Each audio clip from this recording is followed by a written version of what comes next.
The night Celeste Bowen died, the porch light was still on. Nobody came to switch it off. The house sat at the end of Dunbar Avenue, a narrow craftsman with a sagging front step and window trim that had been white once, then cream, and was now the colour of old paper. 3 houses down, the street lamp had been out since October. 2 houses past that, the property sat vacant behind a rusted chain-link fence, which meant Celeste's porch light, a single incandescent 60-watt bulb screwed into a painted tin fixture above her door, was the only steady light on that block after 10 o'clock at night. She had put it on for the nurse. That was what she always said when her granddaughter asked. Not, "I leave it for safety," or "so the street looks occupied." She said simply, "It's for the nurse, baby, so she knows which house is hers when she comes in at midnight." The nurse was Renee. Renee Coles had been coming to that house for 3 years and 4 months. She made the drive from Eastside Regional Medical Centre 3 nights a week, arriving sometime between 11:30 and 1 in the morning, depending on how the shift had gone, how many call-offs she had covered, how many extra rounds she had walked. She was 34 years old, lean and steady on her feet, with a kind of calm that forms in people who spend their working lives in rooms where calmness is the only useful thing. She wore navy scrubs and drove a 7-year-old silver sedan with a cracked rear bumper she kept meaning to have fixed. She had 2 children, Marcus and Deja, ages 9 and 7, who slept at her mother's house on the 3 nights a week she worked the overnight shift, and who she picked up at 7:30 in the morning on her way home, driving careful because her eyes had that deep water weight that comes from 16 hours on a floor without sitting down. She and Celeste had not been family. They had not been, before 3 years ago, anything at all to each other. She had taken the case through a home health agency the year after her divorce, when she needed the supplemental income and the agency needed an overnight qualified RN who could handle complex medication management. Celeste had congestive heart failure and a wound on her left heel that required consistent dressing changes and a careful eye. She was 78 years old, lived alone, and had, according to the intake paperwork, 1 family contact. A granddaughter named Bria, who lived 40 minutes away and worked full-time, and had her own babies to see to. Renee had gone that first night expecting clinical work and a quiet house. She had gotten Celeste. Celeste Bowen was a small woman, barely 5 feet tall in her house shoes, with silver hair she kept in 2 neat plaits, and a face that held its lines the way old wood holds its grain, not as damage but as record. She was sharp. She had opinions about everything from city council decisions to the correct way to fold a fitted sheet, and she expressed these opinions without particular concern for whether you had asked. She also, Renee discovered, that first night and every night after, kept a pot of something on the stove. Not every night was the same pot. Some nights it was beans and rice, simmered low since the afternoon, the lid set slightly askew to let the steam breathe. Some nights it was a thick vegetable soup. Some nights in fall it was a sweet potato pie cooling on the rack and a note card on the table that said, "Help yourself." Renee had told her the first time that she didn't have to do that. Celeste had looked at her over the rim of her reading glasses with an expression that was not unkind, and said, "I know I don't have to. I want to. There's a difference." Renee had eaten the soup. It was the best thing she had tasted in months. She did not stop to think too hard about why that was. She was moving fast those days all the time, from the hospital to her mother's house to her own bed, for 4 hours and then up again. She ate in the car mostly. She ate standing over the kitchen sink on the mornings she had time to cook eggs. She ate crackers from the break room and drank bad coffee from the machine on the 3rd floor, and told herself she would slow down once things settled, once the divorce was fully behind her, once Marcus stopped having nightmares about the movie, once Deja learned to sleep through the night again without calling for her. She told herself these things the way you tell yourself the things you need to believe in order to keep going, not because you have stopped seeing clearly, but because a certain amount of managed not seeing is the only way through a season that has no visible end. Things did not slow down. They never do. They did get quieter in the way that hard stretches gradually become ordinary and then, eventually, manageable. The nightmares eased. The paperwork from the divorce finished filing itself through the courts and became only a settled fact rather than an ongoing negotiation. Deja started sleeping through more nights than not. The expenses did not change much, but they became predictable. And there is a kind of steadiness in knowing exactly what you are dealing with, even when what you are dealing with is hard. And part of what made it manageable, Renee came to understand, was that porch light. She had never said so to Celeste. She would never have known how to say it without it coming out strange. But there was something about rounding the corner onto Dunbar Avenue at 12:15 in the morning, after a shift where someone had coded and been brought back and someone else hadn't, after paperwork that took 45 minutes past her clock-out time, after a 40-minute drive in the dark, and seeing that yellow glow at the end of the block. Just knowing it was on. Knowing someone had thought to turn it on. Knowing it was on because of her, specifically, because Celeste had thought about what it would be like to drive to a dark street when you were already tired and had decided to do one small thing about it. It sounds like nothing. Renee would have been the first to say so. It was a light bulb. 60 watts. It cost almost nothing to run.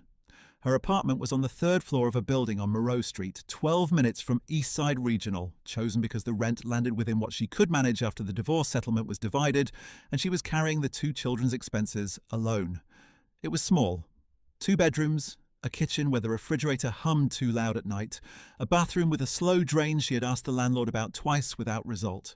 She had made it work, the way she made everything work, by being methodical and by not looking directly at the parts that were hard. The supplemental agency work covered the difference between her hospital salary and what it actually cost to raise 2 children in a city, which was more, month to month, than the salary column ever quite admitted. She had $312 in her savings account the month she took the Celeste case. She was not behind on anything. She was simply moving through her life the way a person does when there is no margin for error, keeping every plate spinning through steady, deliberate practice and the refusal to slow down long enough to feel how tired she was. It was the only light anyone had kept on for her in a very long time. If you have ever been the kind of person who does the keeping for everyone else, the one who remembers and prepares and stays up and shows up and holds the thing together so nobody else has to worry about it, then you know what it means when someone else keeps the light. You know it in a place below words. Drop a comment if you've ever had someone keep a light on for you, even just a small one, because sometimes that's the whole thing. Those 3 years had their ordinary texture. Renee did her clinical work. She checked Celeste's vitals, managed the wound care, monitored the fluid retention that crept up sometimes without warning. She updated the care logs. She called Bria when something needed a family decision. She was professional and precise. She was also increasingly simply present in the way that long familiarity allows. She knew which drawer Celeste kept the extra batteries in. She knew that Celeste took her blood pressure pill with warm water, never cold, and that the specific brand of wound tape the agency provided made the skin at the heel edge red, and she had switched to a different brand out of her own pocket for 2 months until the agency caught up with the reorder. Small things. The kind of adjustments that do not appear in a care log because they happen in the gap between what the protocol requires and what the person actually needs. There was a night in the first winter when the heel wound had opened slightly at the margin, and Renee had stayed an extra 90 minutes past her scheduled time to get the dressing right. And when she had finally gathered her bag to leave at 2:30 in the morning, Celeste had said from her chair, without looking away from the television, "Go straight home, don't stop anywhere." Not as an order, as the kind of instruction a person gives when they have taken on a small portion of responsibility for your well-being and intend to hold on to it. Renee had said she would. She had. She knew that on nights Celeste could not sleep, which came more and more often as the first year became the second, and then the third. The older woman would be sitting in her green armchair by the front window when Renee arrived. The television on low, a paperback folded open face down on the side table. The same armchair, the same window, the same low volume on the same channel, and yet the quality of waiting in it changed over those 3 years in ways Renee only registered looking back. In the first year, Celeste had the alertness of someone who is still adjusting to being alone in the nighttime hours. In the second year, she had settled into it, and the waiting had become a kind of companionable discipline, like someone who has decided to enjoy sitting still. In the third year, the waiting had something else in it, something quieter and more deliberate, as though she was doing it on purpose, as though the staying awake past midnight was itself the thing she'd decided to do, and she intended to do it for as long as she could. She knew that on those nights Celeste wanted to talk. Not about her heart or her heel or her medications, about things. About her late husband, Alton, who had driven a city bus for 31 years and died of a stroke at 63, 2 weeks before he was supposed to retire. Celeste had told Renee about the morning she went in to wake him for breakfast and found him on the bedroom floor in his socks, and how she had known before she crossed the room. She told it without flinching, the way you tell something you have long since moved from the wound column to the carried weight column. Renee had sat across from her in the kitchen chair and listened, and she had not offered anything except her attention, which was what the moment asked for. Celeste talked about her daughter, her only child, who had moved to Phoenix 16 years ago for reasons that had made sense at the time, and had died there of cancer 4 years later, before she could come back. She talked about Bria, the granddaughter who had been raised by Celeste from the age of 8, and who Celeste loved with the particular fierce tenderness of someone who had already lost too much to hold anything loosely. "That girl is my heart walking around outside me," Celeste had said once, and her voice had been matter-of-fact, not sentimental, like someone stating a plain fact. Bria was her heart. That was simply the truth of it. Renee listened. That was the clinical term for it. Active listening, the care plan would have said. But it was more than that. She listened the way you listen when you're not waiting for your turn to speak, when you are genuinely interested in what someone is telling you about who they have been. Celeste, for her part, listened too. Renee had not expected that. She had not planned on telling Celeste anything about her own life. She was the caregiver. She kept things separate. But somewhere in the second year of those late-night conversations, she had mentioned Marcus's nightmares, and Celeste had asked a question, and Renee had answered it, and then she had answered the next one, and the next. Marcus had been waking up twice a week in the early months after the move, calling for her, and the nights she was not there, he called for her mother instead, and her mother called Renee on her break to relay the detail, the way you relay something you want a parent to know without making them feel worse than they already do. Renee had been managing it. She researched it. She bought him a small desk lamp to leave on, a blue one he had chosen himself at the hardware store, and she told him it was a signal light, that it meant she could find him from anywhere. He had accepted this, and the nightmares had eased, as nightmares in children usually do, without any one intervention being fully responsible. But the lamp had stayed on his desk, and Renee had thought of it, more than once, on the drive down Dunbar Avenue. She told Celeste about the divorce, eventually. Not the whole of it, not every door, but enough that Celeste understood the shape of it, the way two people can stop being right for each other, long before they stop being bound to each other, and how that slow tearing goes, how you can be not enemies and still not be able to go back, how you grieve a person who is still alive because what you are grieving is not the person, but the version of the future you had both agreed to believe in. Celeste had listened to all of it without once telling her what she should have done differently. "You're carrying a lot, Renee," she had said near the end of the second year. Just that. You're carrying a lot. Not as comfort, exactly. As witness, as a plain statement of fact from someone who was paying attention. Renee had nodded and looked at the window and said, "I know. You're doing it well," Celeste had said. Renee had not cried. She had driven home and parked outside her mother's house and sat in the car for 6 minutes, and then she had gone inside. In the last 8 months of Celeste's life, the heart failure advanced the way it does in stages that feel manageable until the one that doesn't. The fluid retention became harder to regulate. The wound on her heel had healed finally in the second year, but her ankles swelled now in the evenings, and the cardiologist had adjusted her diuretics twice without quite getting ahead of it. She tired more easily.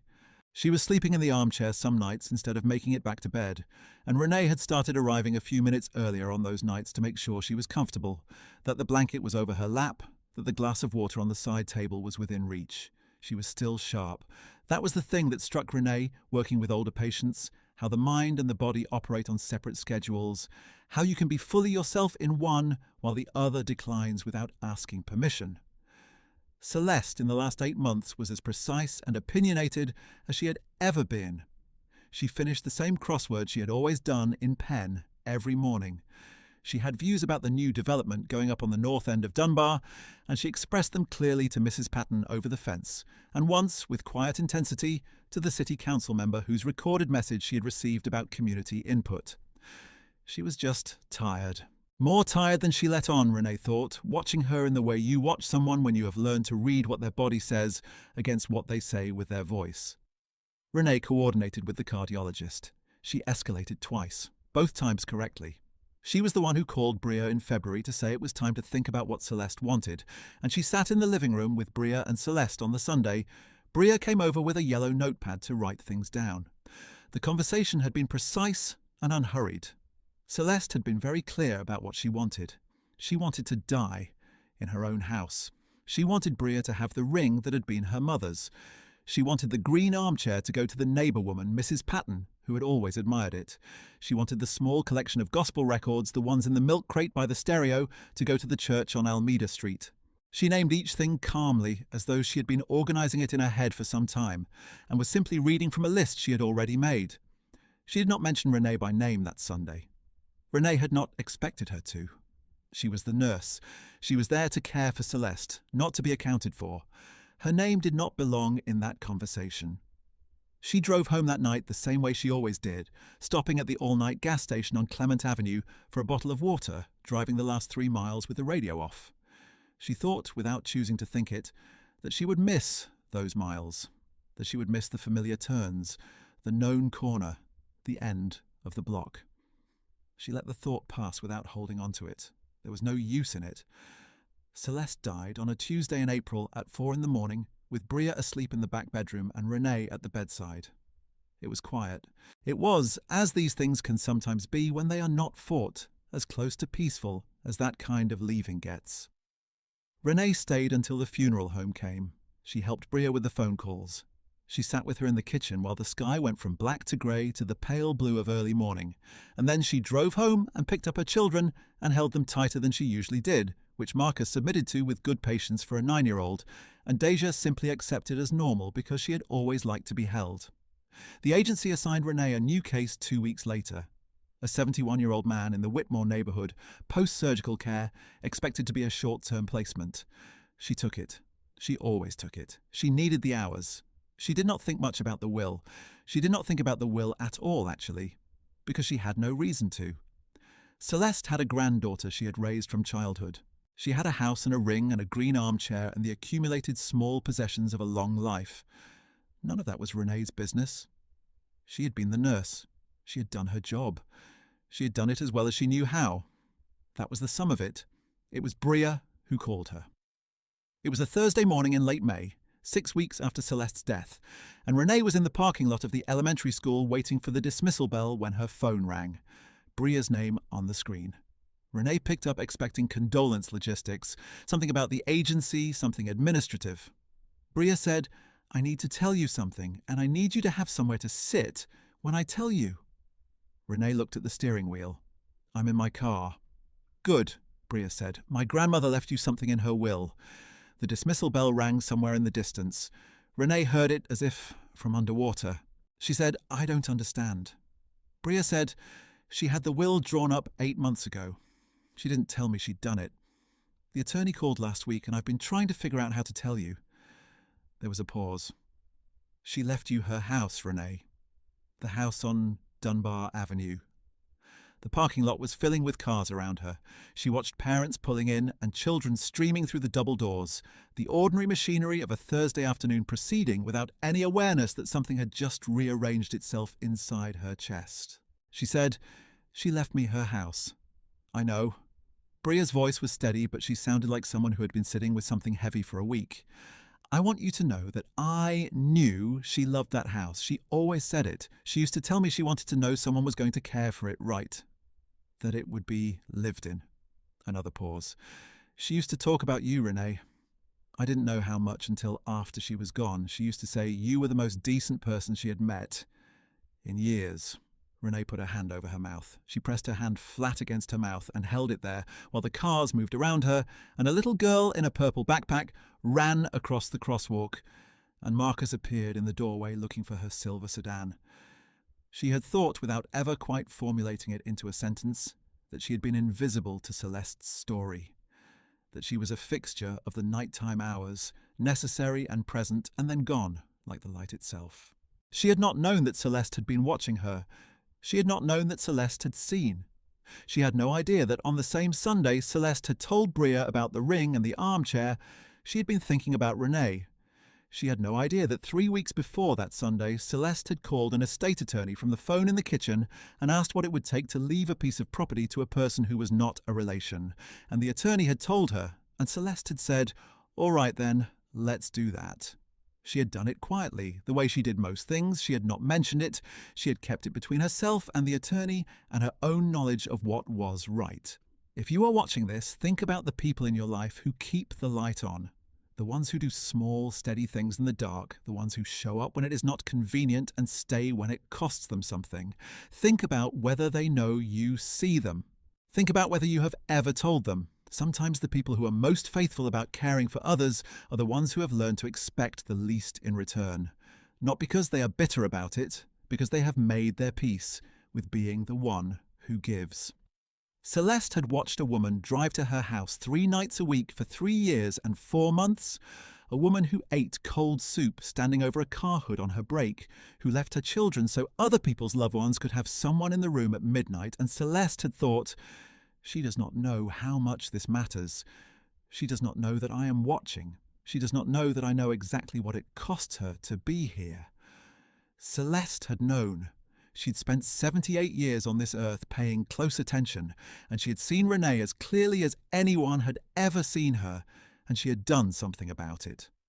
Marcus found the silver sedan and waved. Renee lowered her hand from her mouth and waved back. She told Bria she would call her back.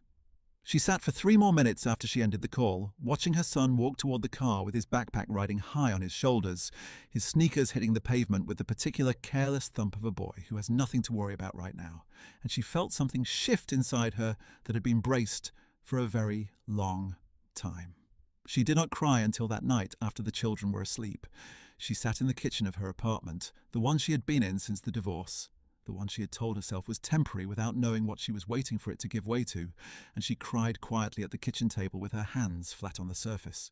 Not from grief, exactly, though grief was in it. From being seen. From the sheer, disorienting weight of being seen by someone who had understood exactly what she was doing and had decided it was worth something. She thought about the Sunday in the living room with the yellow notepad.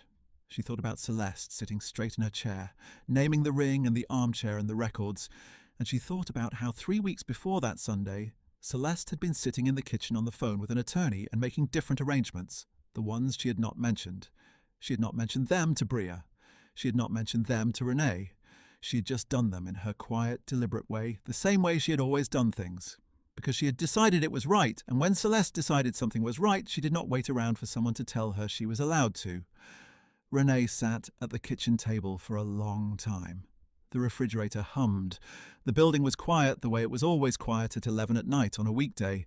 Everyone wound down behind their own closed doors. She thought about the night 2 years ago when Celeste had told her to go straight home. And she had sat in this same car outside this same building and thought there was someone at the end of that drive who was waiting for her. She had not let herself hold on to that thought for long. It had felt too much like something she was not entitled to. She let herself hold on to it now. The estate process took 4 months. There was paperwork and a small outstanding lien on the property from a home repair loan Celeste had taken out 5 years before, which came to $14,000 and some change. Renee paid it off in installments across 6 months, pulling from the supplemental income and tightening everything else the way she had always tightened things when there was a purpose for it. She did not borrow. She did not ask for help. She did the math on a Tuesday afternoon at her kitchen table, the same table, and wrote the numbers down in a notebook and looked at them until they stopped feeling impossible. They were not impossible. They were hard, and she knew how to do hard. She was not handed ease. What she was handed was a foundation, which was something she had never had before, and the difference between ease and a foundation is the difference between being carried and being able to stand. She moved into the house on Dunbar Avenue in September. She moved on a Saturday with her mother and Bria's husband, and Marcus and Deja, who declared the room at the back of the house hers before anyone had decided who was getting what. A decision no one contested because Deja had a way of making her declarations with such certainty that arguing felt beside the point. Marcus chose the front bedroom, the one with the window that faced the street, and Renee watched him stand in the centre of it for a moment looking out, taking the measure of what it meant to have a window with a view of a place you lived in, and not just pass through. The green armchair had already gone to Mrs. Patton, but Mrs. Patton came over that Saturday morning and stood in the front yard and said she was glad the house had a family in it again, and she watched the boxes go in with an expression that looked like relief.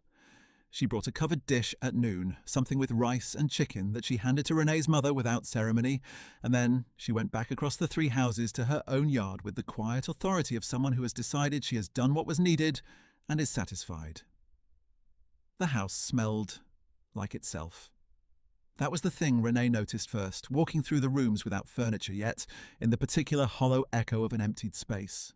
It smelled like Celeste's cleaning products and the old wood of the floors, and something underneath that she could not name, some combination of years and cooking, and the particular quality of light that came through the west windows in the afternoon. She stood in the kitchen, and the light came in, and she put her hand on the table, and felt the grain of it under her palm, and thought about how many mornings Celeste had stood in this same light at this same table. She thought about the note cards. Help yourself.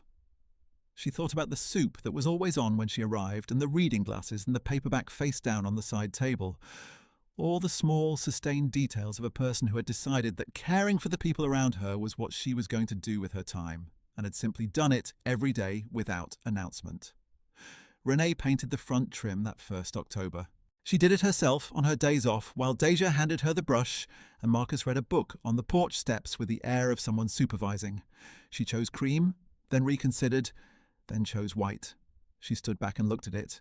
She had a new fixture put on the porch. Same style as the old one, painted tin, but new. She put in a brighter bulb, a soft, warm 100 watts.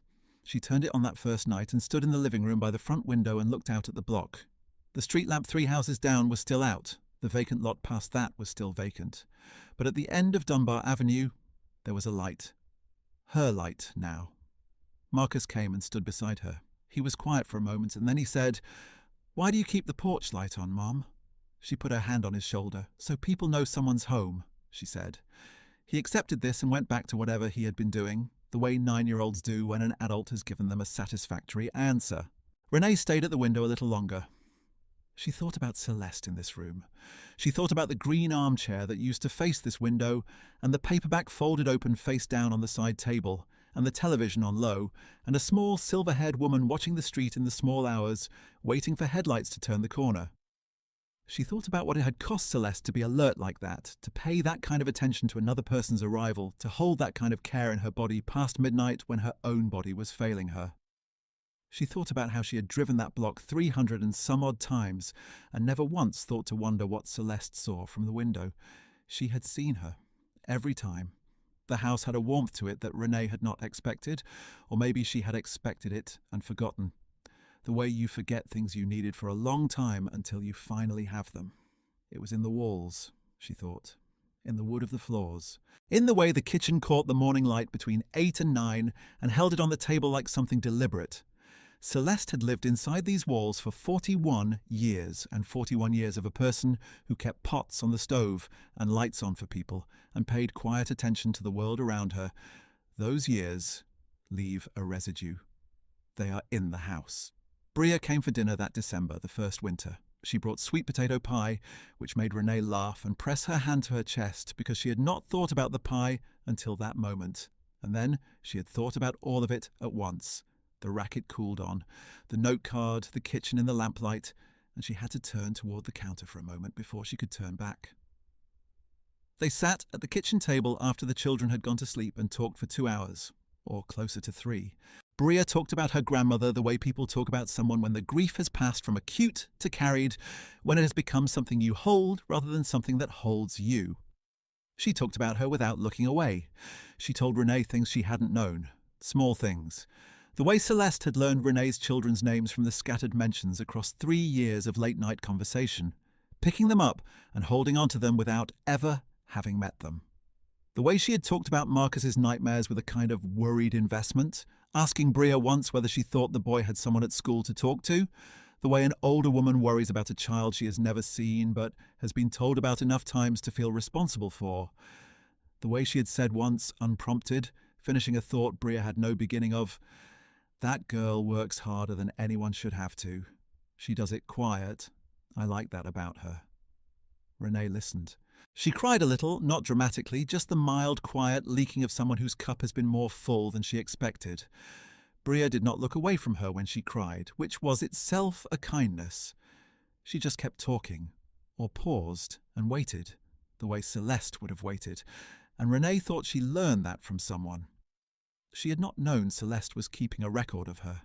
She had not known that the attention was mutual. She had thought she was the one doing the watching, doing the tending, doing the careful noticing of what someone needed. She had not understood that Celeste had been doing the same thing, from the green armchair, in the soft light of the television, waiting for headlights on a dark street and thinking about the woman behind them. That is the thing about kindness. When it is the sustained, quiet kind, when it is not performed for anyone, when it is just the daily practice of a person who has decided to pay attention to the lives around them. It is rarely singular. It tends to be answered. Not always, and not on any schedule you can predict, and not by the people you might expect. It finds its own channels. Celeste had kept one light on. 300 nights across more than 3 years. Not a grand gesture, not a sacrifice that cost her peace of mind. A single, deliberate act, repeated until it became the texture of their arrangement, until it became the texture of the block, until Renee could not imagine turning onto Dunbar Avenue without it. She had done it because she noticed that a tired woman was coming to her house late at night, and she thought about what it would be like to arrive at a dark street when you were already tired, and she decided to do one small thing about it. That is all kindness ever is, in its original form.